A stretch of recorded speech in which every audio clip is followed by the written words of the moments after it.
యేసుక్రీస్తు పరిశుద్ధ నామములో ఈ ఉదయకాల ధ్యానం నాకు మిమ్మల్ని అందరినీ ప్రేమపూర్వకంగా ఆహ్వానిస్తున్నాను. Church at the cross roads సిరీస్లో సెకండ్ కొరింథియన్స్కి రాసిన పత్రిక, రెండవ పత్రిక మనం ధ్యానం చేస్తూ ఉన్నాము. ఈరోజు మనం రెండవ అధ్యాయంలో నుంచి 12 నుంచి 17 వచనాలు అనగా చివరి వరకు కూడా ఉన్న దేవుని యొక్క వాక్యాన్ని మనం ధ్యానం చేద్దాం.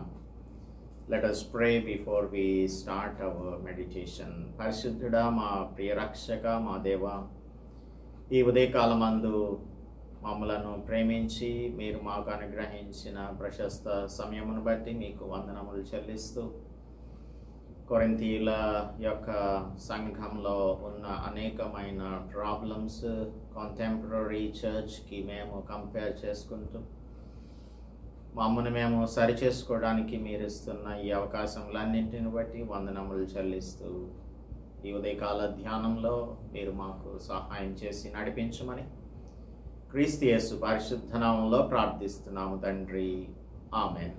దేవునామానికి స్తోత్రం. మరి ఒకసారి మీ అందరికీ కూడా ఈ మార్నింగ్ మెడిటేషన్కి ఆహ్వానం పలుకుతూ ఉన్నాను.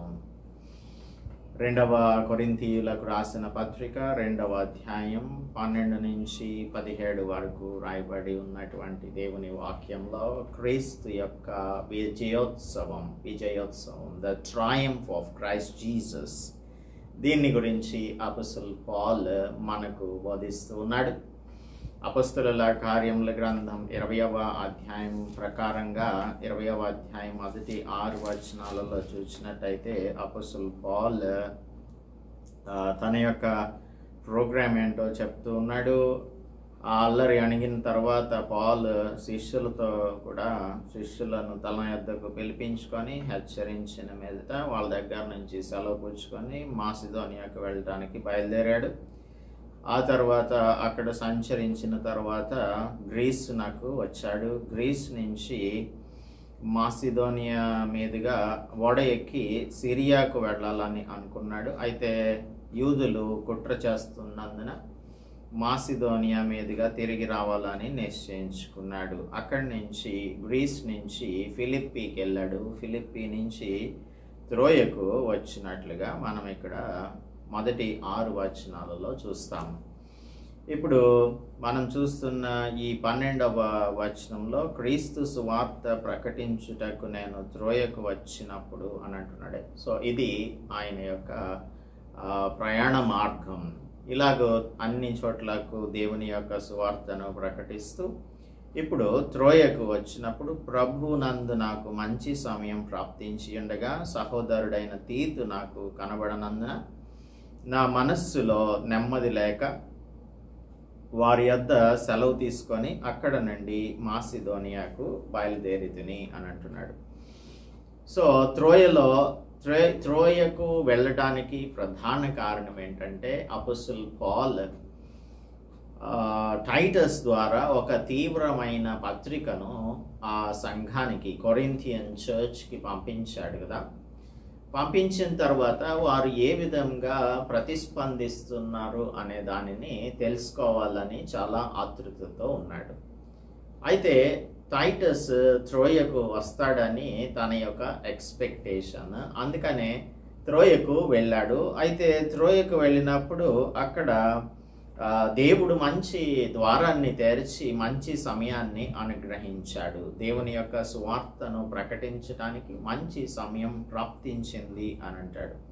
మంచి సమయం ప్రాప్తించి ఉండగా అనగా ద్వారం తెరవబడి ఉండగా అని క్రింది ఫుట్ నోట్లో మనం చదువుకుంటాం. ద్వారం తెరవబడి ఉండగా సహోదరుడైన తీతు నాకు కనపడనందున, అక్కడికి టైటస్ రాలేదు.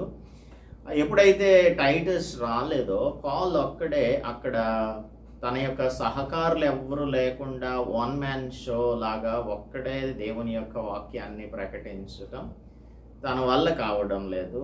ద్వారం తెరవబడి ఉన్నప్పటికీ కూడా తనకు మనస్సులో నెమ్మది లేదు. ఏం చేస్తున్నాడు? టైటస్ వస్తానన్నాడు కదా, కొరింథియన్ చర్చ్ నుంచి నాకు గుడ్ న్యూస్ని తీసుకొని వస్తాడు అని నేను అనుకుంటే టైటస్ రాలేదేంటి అని తన మనస్సులో నెమ్మది లేక ఆ త్రోయ నుంచి బయలుదేరి మాసిదోనియాకి వచ్చేసాడు. సో ఇక్కడ 2వ అధ్యాయం 13వ వచనం నుంచి మనం చూసినట్టయితే ఇక్కడ మాసిదోనియాకు పౌలు బయలుదేరాడు అని రాయబడి ఉంటుంది. ఇక్కడ బయలుదేరి ఇక్కడి నుంచి 7వ అధ్యాయం 5వ వచనం వరకు చూస్తే 7వ అధ్యాయం 5వ వచనం, మేము మాసిదోనియాకు వచ్చినప్పుడు మా శరీరం ఏమాత్రం విశ్రాంతి పొందలేదు అని అంటున్నాడే. So he started for Macedonia there, and when he reached, it is verse 5 of chapter 7. 7వ అధ్యాయం 5వ వచనం వరకు అయ్యింది. అనగా ఈ 2వ అధ్యాయం అంతా 3వ అధ్యాయం 4, 5, 6, 7వ అధ్యాయంలో 5 వచనాల వరకు ఈ మధ్యలో ఉన్నటువంటి వాక్య భాగాన్ని ఏమంటారంటే ద గ్రేట్ డైగ్రెషన్ అని అంటారు. ద గ్రేట్ డైగ్రెషన్, లేదంటే దీనిని అప్రస్తుత ప్రశంస అని అంటారు, లేదంటే temporary departure from one subject or the main subject to the secondary subject. ఇక్కడ పాల్ తన యొక్క అపోస్టలిక్ మినిస్ట్రీని లేదంటే అపోస్టలిక్ అథారిటీని ఈ కొరింథియన్ చర్చ్ వారు ప్రశ్నిస్తూ ఉన్నారు. Who are you to teach us? Who are you to tell us all these things which are not in the doctrine అన్నట్లుగా వారు తమ యొక్క డాక్ట్రిన్స్ని కొరింథియన్ చర్చ్లో ప్రమోట్ చేసుకోవడం కోసం అసలు సిసలైన సువార్తను వారు వ్యతిరేకిస్తూ అపోస్తలుడు పౌల్ని వ్యతిరేకిస్తూ ఉన్నారు. సో ఇటువంటి సందర్భంలో తన యొక్క అపోస్తలత్వమును డిఫెండ్ చేసుకోవాల్సిన అవసరం ఎంతైనా ఉంది. కాబట్టి మెయిన్ సబ్జెక్ట్ నుంచి డీవియేట్ అయ్యి సెకండరీ సబ్జెక్ట్లోనికి, అనగా in order to defend himself అనే దాన్ని ఈ వాక్య భాగంలో 2:13 నుంచి 7:4 వరకు కూడా అపోస్తలుడు పౌల్ చేస్తున్నాడు అని అంటూ ఉంటారు. సో ఇక్కడ ఆయన ఏదైనప్పటికీ కూడా దేవుని చేత ఏర్పరచబడిన అపోస్తలుడు అనే సంగతిని మనం చూస్తున్నామంటే 1వ అధ్యాయం 1వ వచనంలో దేవుని చిత్తం వలన, సొంత చిత్తం వలన ఎవరు కూడా దేవుని యొక్క పరిచర్యను చేయలేరు. ఒకవేళ చేయాలనుకున్నా చేయలేరు. క్రీస్తు యేసు యొక్క అపోస్తలుడైన పౌలును అని అంటున్నాడు. So he claims to be the one who is sent by the Lord. దేవుడు ఆయనను ఏర్పరచుకుంటేనే అపోస్తలుడు అయ్యాడు, కానీ ఆయన సొంతంగా అపోస్తలుడు అవ్వలేదు. దేవుని యొక్క సువార్తను తన ఇష్టం వచ్చిన రీతిగా ప్రకటించట్లేదు. నేను దేవుని యొక్క ప్రతినిధిగా దేవుని సువార్తను ప్రకటిస్తున్నాను అని అపోస్తలుడు పౌల్ ఇక్కడ తనను తాను సమర్థించుకునే ప్రయత్నం చేస్తూ ఉన్నాడు. సో నా 14వ వచనం, మా ద్వారా ప్రతి స్థలమందును క్రీస్తును గూర్చిన జ్ఞానం యొక్క సువాసన కనపరచుచు ఆయన యందు మమ్మను ఎల్లప్పుడూ విజయోత్సవంతో ఊరేగించుచున్న దేవునికి స్తోత్రము. క్రీస్తు ప్రభు యొక్క జ్ఞానం, ఇది ఎవరైతే రక్షింపబడతారో అప్పుడు దేవుడు ఈ క్రీస్తును గూర్చిన జ్ఞానంలో మనం దినదినాభివృద్ధి చెందేలాగా చేస్తారు. సో ఈ క్రీస్తును గూర్చిన జ్ఞానం పొందుకున్నప్పుడు మనం దేవుని యొక్క ఇన్స్ట్రుమెంట్స్గా, దేవుని చేత వాడబడేటువంటి వారంగా ఉంటాము. అయితే కొందరిని ఆయన అపోస్టల్స్ గాను, కొందరిని టీచర్స్ గాను, కొందరిని ఇంకా ఇలాగా ఒక్కొక్కరికి ఒక్కొక్క కైండ్ ఆఫ్ మినిస్ట్రీని అనుగ్రహిస్తాడు. కాబట్టి అపోస్తలుడు పౌల్కి అపోస్టలిక్ మినిస్ట్రీని అనుగ్రహించాడు. క్రీస్తును గురించిన జ్ఞానమును తెలుసుకున్న వానిగా ఈ క్రీస్తు యొక్క జ్ఞానం, క్రీస్తును గురించిన జ్ఞానం యొక్క సువాసనను కనపరచడానికి ఆయన అన్ని స్థలముల యందు కూడా విజయోత్సవంతో ఊరేగించబడుతూ ఉన్నాడు అని చెప్తూ ఉన్నాడు. దేవుని పరిపూర్ణ చిత్తంలో ఒక వ్యక్తి ఉన్నప్పుడు మనం ఉన్నప్పుడు ఆ విజయాన్ని రుచి చూడడానికి అవకాశాన్ని దేవుడిస్తాడు. So we will be able to taste the victory that is in Christ Jesus.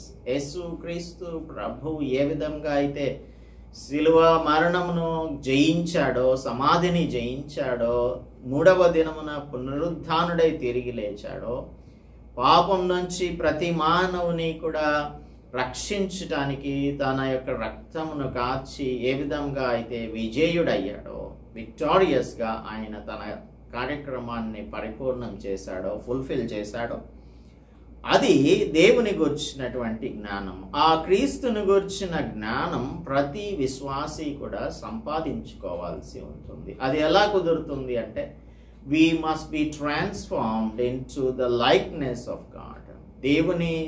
దేవుని తెలుసుకున్న ప్రతి విశ్వాసి కూడా రూపాంతరం చెంది ప్రపంచమంతా కూడా ప్రభావం చూపేటువంటి దేవుని యొక్క సువార్తను ప్రకటించడానికి మనందరం కూడా పిలువబడ్డాం. సో ఈ పిలుపును అందుకున్న ప్రతి ఒక్కరు కూడా దేవుని సువార్తను ప్రకటించకుండా ఏమాత్రమును ఉండలేరు. So we have to taste the victory of Christ Jesus in our lives. మన జీవితంలో క్రీస్తు ప్రభు యొక్క విజయాన్ని మనం రుచి చూచేటువంటి వారంగా ఉండాలి. ఇక్కడ ఒక ఇమేజరీని, దీన్ని ఏమంటామంటే పోలిక అని అంటాం, లేదా ఇది ఒక అనాలజీ అని అంటాం. పోలికను చూపిస్తూ ఉన్నాడు. ఏంటి అంటే రూపాంతరం చెందాలి. ఆయన చూడండి, మమ్మను ఎల్లప్పుడూ విజయోత్సవంతో ఊరేగించుచున్న దేవునికి స్తోత్రం. విజయం ఎవరిస్తారు? విజయుడైన క్రీస్తు ప్రభు విజయాన్ని ఇస్తాడు. So once we have become victorious over the sin, పాపం పైన విజయాన్ని సంపాదించినటువంటి వారంగా, అంటే మనం సంపాదించలేదు, దేవుడు మనకు అనుగ్రహించాడు తన కుమారుడైన యేసుక్రీస్తు రక్తంలో కడిగి శుద్ధీకరించుటను బట్టి. సో ఆ విజయాన్ని పొందుకున్నటువంటి మనం ఏంటంటే ఆయన యొక్క సువాసనగా ప్రతి స్థలమందు ఉండాల్సి ఉంటుంది. we have to exhibit or we have to spread the fragrance of the knowledge of Christ Jesus. ఆయన సువార్త అనేటువంటి సువాసనను, లేదంటే క్రీస్తుని గురించిన జ్ఞానం అనే సువాసనను మనం కనపరిచే వారంగా ఉండాలి.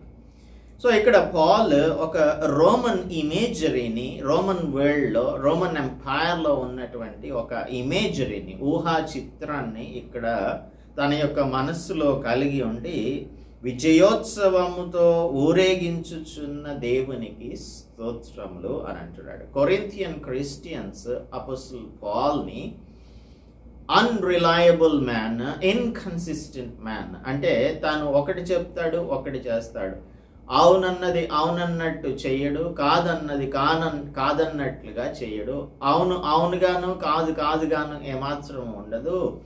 సో వస్తానన్నాడు, రాలేదు, రాకుండా ఆయన మాసిడోనియాకి వెళ్ళిపోయాడు. ఏంటిది చేంజ్ ఆఫ్ ప్లాన్స్, ఎందుకు చేస్తున్నాడు అనే చిన్న విషయం మీద హీ ఈస్ వెరీ ఇన్కన్సిస్టెంట్ అని వారు ఒక ముద్ర వేసేసి తనను వాళ్ళు పక్కన పెట్టి he is an unfaithful man అన్నట్లుగా వారు అనుకుంటూ ఉన్నారు.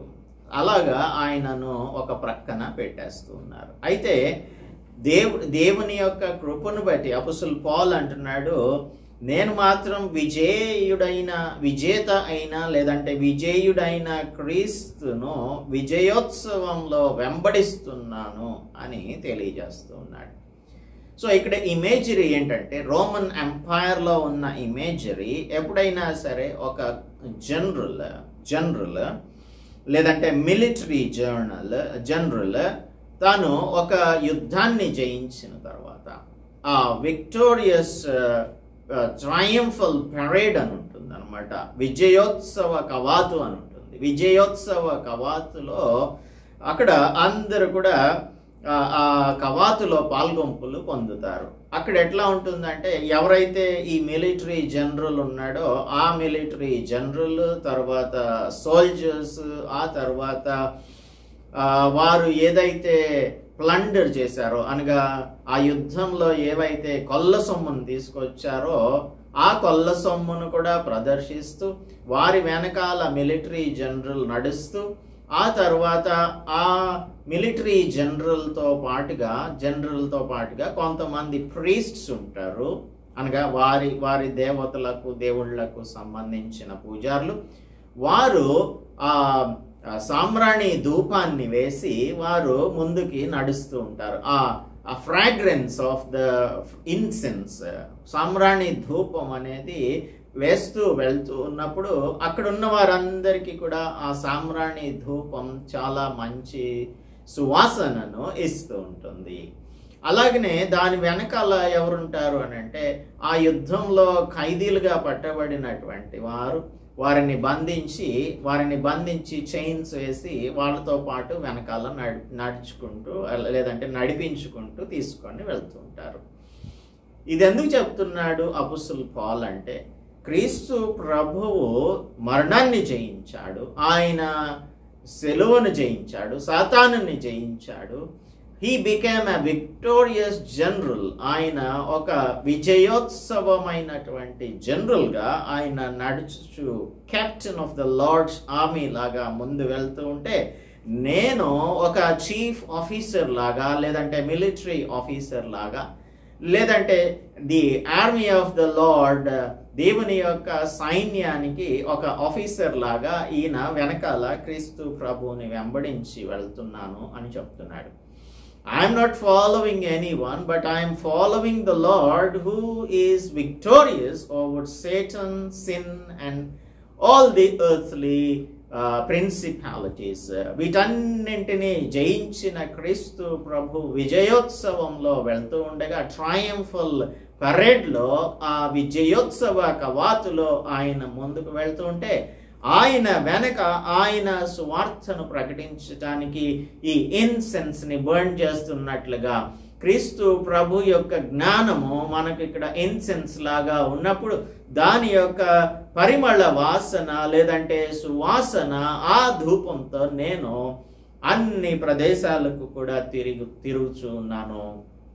ఇది దేవుని యొక్క సువార్త ప్రకటనలో భాగంగా నేను చేస్తున్నాను అని అంటూ ఉన్నాడు. ఇంకా ఇక్కడ ద ఫ్రాగ్రెన్స్ ఏంటి అని అంటే ఆ సువాసన ఏంటి అంటే that is the knowledge of God. దేవుని గుర్చిన జ్ఞానం లేదంటే క్రీస్తును గుర్చిన జ్ఞానము అనేది ఇక్కడ సువాసనతో పోల్చబడుతుంది. 15వ అధ్యాయము 15వ వచనం 16వ వచనం చదువుదాం. రక్షింపబడు వారి పట్లను నశించు వారి పట్లను మేము దేవునికి క్రీస్తు సువాసన అయి ఉన్నాము. ఎవరైతే రక్షించబడుతున్నారో వారికి, రక్షింపబడేటువంటి వారికి, అలాగనే నశించు వారి పట్ల కూడా ఈ లోకంలో అనేక మంది నశించిపోయేవారు ఉంటున్నారు. ఎవరైతే దేవుని యొక్క వాక్యాన్ని అంగీకరిస్తారో వారు దేవుని యొక్క మార్గంలోనికి వస్తారు, రక్షించబడతారు. అలాగనే నశించిపోతున్న వారికి దేవుని యొక్క వాక్యాన్ని ప్రకటించినప్పుడు వారు సువార్తను అంగీకరించి దేవుని యొక్క బిడ్డలుగా మారుతారు, ట్రాన్స్ఫార్మ్ అవుతారు, మారు మనస్సు పొందుతారు. వారికి మేము క్రీస్తు సువాసనగా ఉన్నాం. అంతేగాని మీరు అనుకుంటున్నట్లుగా నేను ఇన్కన్సిస్టెంట్గా ఉండట్లేదు, నాది ఫికల్ మైండెడ్నెస్ ఏమాత్రం కూడా కానే కాదు. I know what I'm doing. నేనేం చేస్తున్నానో అది నాకు తెలుసు. అది ఎప్పుడైతే తెలుసుకుంటామో, మనం ఏం చేస్తున్నామో తెలియనటువంటి పరిస్థితులలో ఉంటే మన సంగతే అర్థం కానప్పుడు ఇతరులకు మనం ఏమని బోధిస్తాం? అందుకనే first we have to have the knowledge of God or knowledge of Christ Jesus, knowledge of the scriptures. ఈ పరిశుద్ధ లేఖనములను గురించిన జ్ఞానమును సంపాదించుకున్న తర్వాత మనకు ఒక స్టెబిలిటీ వచ్చిన తర్వాత మనం ఇతరులకు దేవుని యొక్క మాటలను ప్రకటించుటకు దేవుడు మనల్ని ఉపయోగించుకుంటాడు. ఇది ఎలా సాధ్యమవుతుంది అంటే మనం దేవుని గురించి ఆయన యొక్క పరిపూర్ణ చిత్తంలో మనం ఉన్నట్లయితే ఆయన ఏం చెప్తున్నాడో దానిని మనం చేయాలి. చేయటానికి అసలు ఆ willingness, what ever you say to me lord, నాకు ఏదైతే మీరు చెప్తారో నేను దానిని చేస్తాను ప్రభువా అని దానిని మనం ప్రాక్టీస్లో పెట్టాలి. ప్రతి చిన్న విషయంలో కూడా దేవునికి విధేయత చూపించే వారంగా ఉన్నప్పుడు ఆయన నన్ను కూడా వాడుకుంటాడు. నశించు వారికి మరణార్థమైన మరణపు వాసనగాను, రక్షింపబడి వారికి జీవార్థమైన జీవపు వాసనగాను ఉన్నాము. ఇక్కడ కొరింథీయులకు రాసిన మొదటి పత్రికలో మనం చూసినట్టయితే, కొరింథీయులకు రాసిన మొదటి పత్రిక మొదటి అధ్యాయం 18వ వచనంలో 18th verse, సిలువను గూర్చిన వార్త నశించుచున్న వారికి వెరితనంగాను, రక్షింపబడుచున్న మనకు దేవుని శక్తి అని అంటున్నాడు. సిలువను గూర్చిన వార్త ఎవరైతే అంగీకరిస్తారో వారికి దేవుని యొక్క శక్తిగా ఉంటుంది. ఎవరు అంగీకరించరో వారికి అది వెర్రితనంగా ఉంటుంది. ఇక్కడ మనం అనుకున్నాం కదా, ఈ విజయోత్సవ కవాతు ట్రయంఫల్ పరేడ్లో ఏం జరుగుతుందంటే, ఈ రోమన్ ట్రయంఫల్ పరేడ్లో రోమన్ గాడ్స్కి వారు, రోమా దేవతలకు వారు ఈ సామ్రాణి ధూపమును వేస్తూ ఉంటున్నప్పుడు అక్కడ ఉన్నటువంటి వారందరికీ అది సువాసనగా కనిపిస్తుంది. సో వారు ఏం చేస్తున్నారంటే, అసలైనటువంటి సువాసనను తెలుసుకోలేనటువంటి వారిగా ఈ అన్య దేవతలకు వేయిచున్న సామ్రాణి ధూపమే అది నిజమైన ధూపం అని అనుకుంటున్నారు. ఇదే సువాసన అని అనుకుంటున్నారు. క్రీస్తుని గూర్చిన సువాసన వారికి తెలియదు. ఆయనను గూర్చిన విషయాలు వారికి తెలియవు. వీరికేమో ఇది చాలా సువాసనలాగా ఉంటే, ఇంకా కొంతమంది అక్కడ ఆ యుద్ధంలో ఖైదులుగా పట్టబడినటువంటి వారు ఉన్నారే, వారికి ఎట్లా ఉంది అని అంటే, ఇది దుర్వాసనగా ఉంది. వారందరికీ కూడా అద్భుతమైన ధూప వాసనగా, సువాసనగా ఉంటే, వీళ్ళు ఏంటంటే నెక్స్ట్ ఈ యుద్ధ ఖైదీల్ని తీసుకొని వెళ్ళి either they will kill them or they will make them slaves. యుద్ధ ఖైదీలుగా తీసుకొని రాబడినటువంటి వారిని చంపేస్తారు, లేదు అంటే వారిని బానిసలుగా మార్చి వారికి వెట్టి పనులను అప్పగిస్తూ ఉంటారు. సో అది వారికి దుర్వాసనగా ఉంది. అందరికీ సువాసన అని ఆఘ్రాణిస్తూ ఉన్నారు ఈ రోమన్స్ అందరూ. అయితే ఎవరైతే నశించిపోతున్నారో వారు, లేదంటే చంపబడబోతున్నారో, స్లేవ్స్గా మార్చబడిపోతున్నారో, అది వారికి దుర్వాసనగా ఉంది. సో ఇక్కడ మనం దేవుని యొక్క సువార్తను ప్రకటించేటప్పుడు, క్రీస్తుని గూర్చిన జ్ఞానము అనే సువాసనను కనపరుస్తూ ఉన్నప్పుడు, ఎవరైతే అపోస్తలుడు పాల్ని అంగీకరిస్తున్నారో వారికి ఇది సువాసనలాగా ఉంది. ఎవరైతే నశించిపోతున్నారో వారికి అది దుర్వాసనలాగా ఉంది అన్నట్లుగా అపోస్తలుడు పాల్ ఇక్కడ చెప్తూ ఉన్నాడు. నశించు వారికి మరణార్థమైన మరణపు వాసనగాను, రక్షింపబడి వారికి జీవార్థమైన జీవపు వాసనగాను ఉన్నాము. So the way you receive my preaching, నేను బోధిస్తున్న బోధను మీరు ఏ విధంగా తీసుకుంటారో అది మీ ఇష్టం. If you are also in the triumphal parade of Christ Jesus, విజయోత్సవ కవాతులో మీరు కూడా, క్రీస్తు ప్రభు యొక్క విజయోత్సవ కవాతులో మీరు కూడా పాలిభాగస్తులైతే మీకు ఇది జీవార్థమైన జీవపు వాసనగా ఉంటుంది. ఒకవేళ మీరు మీ సొంత మార్గాలలో మీ సొంత డాక్ట్రిన్స్, గాస్పుల్కి అగెన్స్ట్గా కౌంటర్ గాస్పుల్ని మీరు నమ్ముతూ, లేదు అంటే అసలు శిస్సులైన దేవుని వాక్యమును మీరు అంగీకరించకుండా కొసరు పద్ధతులను అనుసరిస్తూ మీరు జీవిస్తూ ఉన్నట్లయితే ఇది మరణపు వాసనగా ఉంటుంది, మరణార్థమైన మరణపు వాసనగా ఉంటుంది. We are not peddling the word అని చెప్తున్నాడు. పెడ్లింగ్ ద వర్డ్ అంటే వీఆర్ నాట్ అడల్టరేటింగ్ ఇట్. దీనిని మేము కలిపి చెరపడం లేదు వాక్యాన్ని. 17వ వచనం, కాబట్టి ఇట్టి సంగతులకు చాలిన వాడెవడు, who is sufficient for these things అని అంటున్నాడు. దీనిని మీరు అర్థం చేసుకోవాలంటే దీనికి ఒక కెపాసిటీ కావాలి. You must be able to know the will of God. దేవుని చిత్తాన్ని తెలుసుకోవాలి. సంఘం అంటే ఏంటి, సంఘంలో సభ్యుల యొక్క రెస్పాన్సిబిలిటీస్ ఏంటి, చెప్పబడుతున్న వాక్యము నిజమైన దేవుని వాక్యమా కాదా తెలుసుకోవడానికి లేఖనాలను పరిశీలించగలిగినటువంటి శక్తి కలిగిన వారిగా ఉన్నట్లయితే you will be able to understand these things. ఇట్టి సంగతులను ఇటువంటి వారే అర్థం చేసుకోగలుగుతారు. మిడిమిడి జ్ఞానం, కొంచెం జ్ఞానం కలిగినటువంటి వారు, హాఫ్ నాలెడ్జ్ ఉన్నవారు, వీరు ఎప్పటికీ కూడా దేవుని యొక్క మార్గములను అర్థం చేసుకోలేరు, దేవుని యొక్క జ్ఞానాన్ని అర్థం చేసుకోలేరు. అందుకే ఈ రోజుల్లో మనం చూస్తూ ఉన్నాము, ఏదో మనం భక్తి చేస్తున్నామని, దేవుని సన్నిధికి వెళ్తున్నామని, మనం రక్షింపబడ్డామని అనుకుంటూ ఉన్నవారు చాలా మంది ఉంటుంటారు.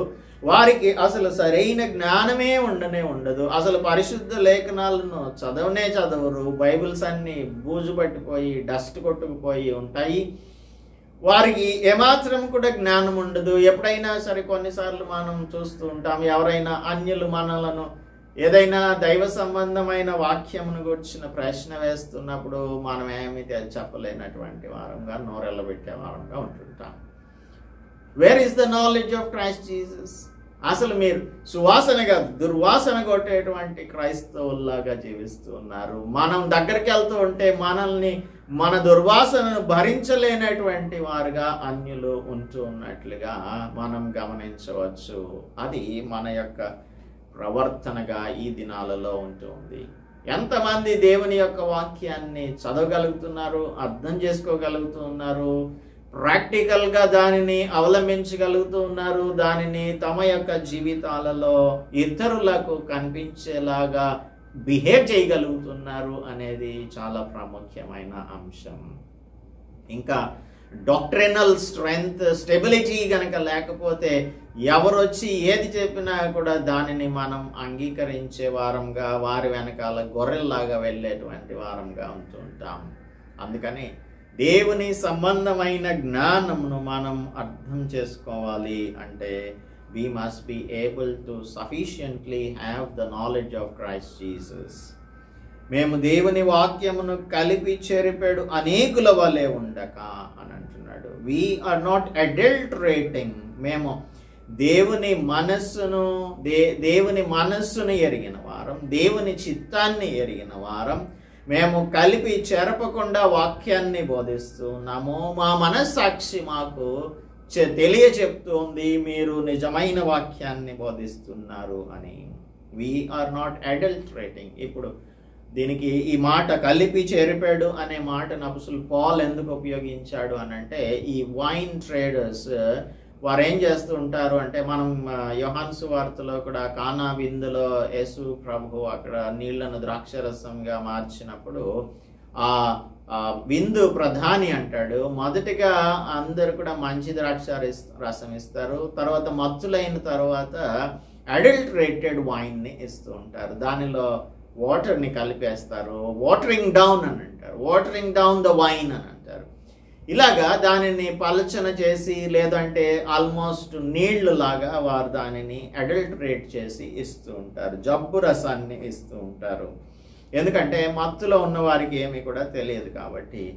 మేము అలాంటి వాటరింగ్ డౌన్ ప్రిన్సిపల్ని ఫాలో అవ్వట్లేదు. మా సొంత లాభం కోసం నిష్కాపట్యం గల వారమును దేవుని వలన నియమింపబడిన వారమునయ్యుండి క్రీస్తు నందు దేవుని ఎదుట బోధించుచున్నాము. క్రీస్తు నందు ఇక్కడ నిష్కాపట్యం, sincerity, there is transparency, there are no hidden motives. మాకెటువంటి రహస్యమైన మోటివ్స్, ఉద్దేశాలు లేనే లేవు. మాకు రహస్యమైన ఎజెండా ఏమి కూడా లేనే లేదు. క్రీస్తు ప్రభువును గురించిన జ్ఞానమును మేము ప్రకటిస్తున్నాము. క్రీస్తునందు దేవుని ఎదుట బోధించుచున్నాము. సో అవర్ ఫస్ట్ ఆడియన్స్, మా వాక్యాన్ని ఫస్ట్ వినేది ఎవరు అంటే దేవుడే. క్రీస్తు ప్రభువే దానిని వింటూ ఉన్నాడు. So every word we speak in the sight of the Lord. మేమేమి మా సొంత మాటలను చెప్పట్లేదు, సొంత వాక్యాలు చెప్పట్లేదు, సొంత సువార్త చెప్పట్లేదు. దేవుడు ఏదైతే మాకు సెలవిస్తూ ఉన్నాడో దానినే మేము చెప్తూ ఉన్నాము.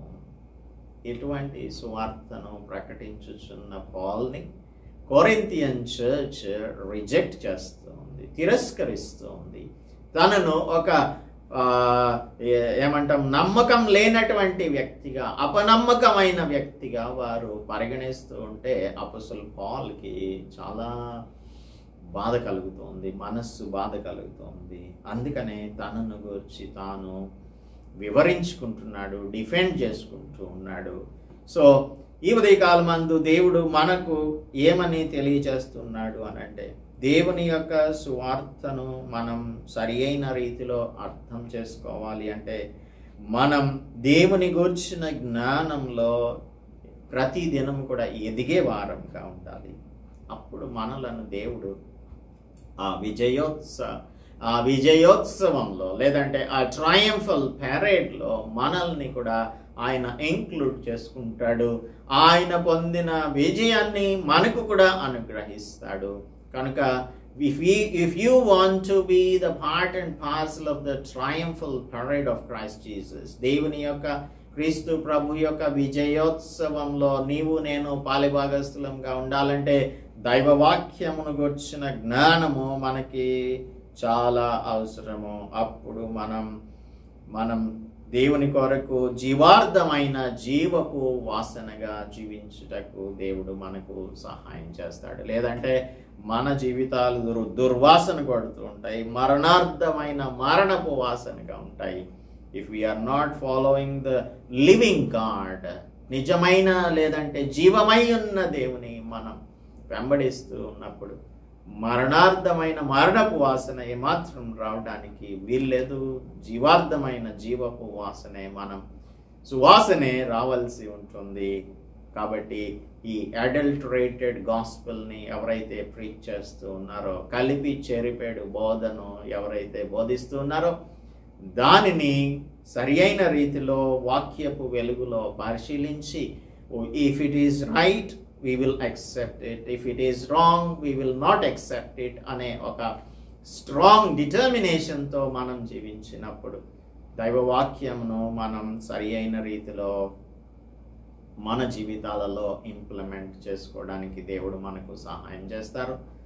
అందుకు మనందరికీ కూడా దేవుడు కృప చూపించునుగాక. ప్రార్థించుకుందాం. పరిశుద్ధుడా మా రక్షక, మా ప్రభువా, మా దేవా, మేము మరణార్థమైన మరణపు వాసనగా ఉండకుండా క్రీస్తు యొక్క సువాసనగా ఉండునట్లు, క్రీస్తు ప్రభు యొక్క విజయోత్సవ ర్యాలీలో, ప్యారేడ్లో, కవాతులో మేము కూడా పాలిభాగస్థులంగా ఉండునట్లు మా ప్రియులకు మాకు సహాయం దయచేయమని క్రీస్తు యేసు పరిశుద్ధ నామంలో ప్రార్థిస్తున్నాం తండ్రి. ఆమేన్. దేవునామానికి స్తోత్రం. అందరికీ కూడా వందనాలు. దేవుడు మిమ్మల్ని ఆత్మీయంగా ఆశీర్వదించును గాక.